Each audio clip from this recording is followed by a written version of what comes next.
Hello, and welcome to Training Tuesday, where we go through regular tips and tricks to help you build a professional life you love. Now, those of you who are over on Instagram, you might be wondering why it looks like I'm going live for a second time about this topic today. That is because of some technical difficulties. So on my end, long story short, didn't download the video. In order to make sure we have this Training Tuesday available for our Facebook and LinkedIn friends, we are doing it live and doing it again. So, so it goes. Sometimes there's technical glitches. I'm sure we have all been there before, and actually very relevant to today. I'm sure a lot of online entrepreneurs can say, in the comparison vein, since that's what we're talking about, oh my gosh, no one's ever done this before. Truth is though, all online entrepreneurs have faced something like this at this point. So go figure. We're doing it again. You get a double dose of comparisonitis talk today. And I would still say it's probably just as relevant to watch and tune in for the second time. So anyways, that leads us to the topic of comparisonitis. So let's get into it today for round 2, because why not? And what we are talking about today on our Training Tuesday is comparisonitis. So this is the feeling of, obviously, comparing yourself to others. Comparisonitis is something that is very easy to do for a lot of folks, myself included. And this topic was really top of mind because I talked to a client a couple weeks ago about this idea. She said to me, I see people post about their careers on Facebook, on, all these different things. And for her, LinkedIn was a big thing. She was like, I keep getting these LinkedIn emails saying that this person I went to middle school with got a promotion. And as much as I want to be happy for them, I kind of get the pit in my stomach that says, ooh, right? I'm nervous. I don't feel great about this. It makes me feel kind of jealous. And for her, the comparisonitis of looking at other people with their career figured out when she felt that she didn't have her career figured out, of course, in air quotes, was really not a good feeling for her. And this is not the first nor the last client I've ever had say this to me. This is also something that I have personally struggled with before myself, so very familiar.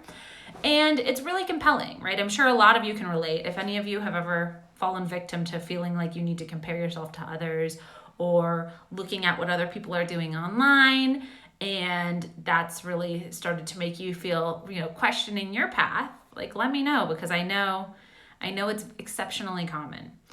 And the truth about comparison, right, is we see other people posting, we see people talking about their experiences, and we forget what goes on behind each of those experiences, right? We see the highlight reel. That's what social media is. And that's why with all of its upsides, it also has the downsides too, because it is essentially set up as a comparisonitis trap, a really easy way for us to get obsessed with other people's progress and comparing it to our own. And of course, questioning our own. And as I said, right, we're seeing the highlight reel. We're not seeing the whole story of what goes on behind experiences. And that's when this becomes a problem, because then we start to, set ourselves up to reach this unattainable goal, right? We start to look at people's experiences without knowing the whole story.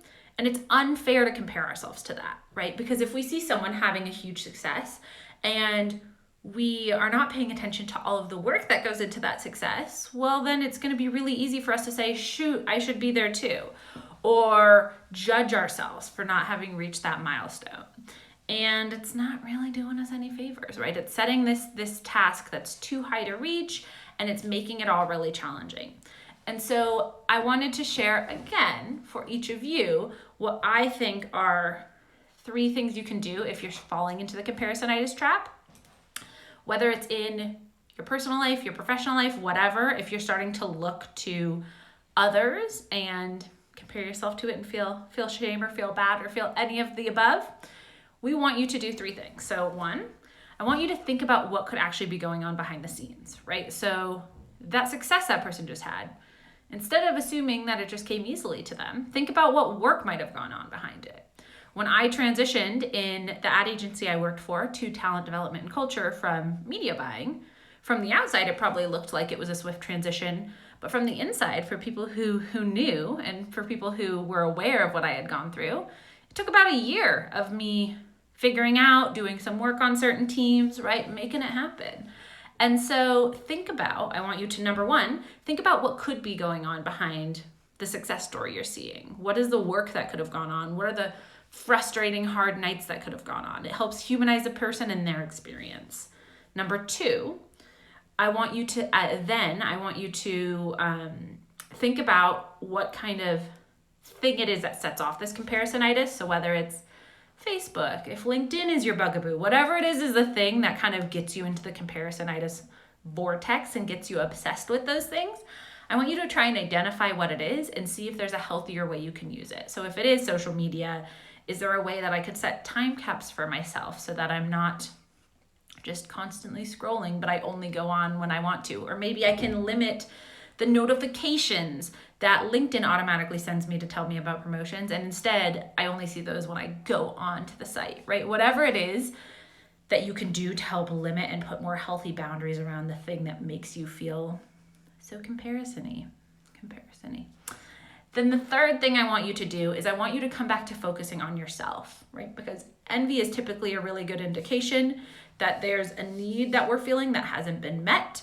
So for us, right, maybe if we see someone who is building a career as a professional speaker or a public speaker, and we start to feel envious and we start to compare ourselves to them, maybe it can tell us something about, I want to be doing more public speaking or for client-facing, forward-facing, consumer-facing stuff in my role. Right, so those are the kind of things I want you to think about, is think about what you can learn from the envy you're feeling, because typically there's a valuable lesson in there.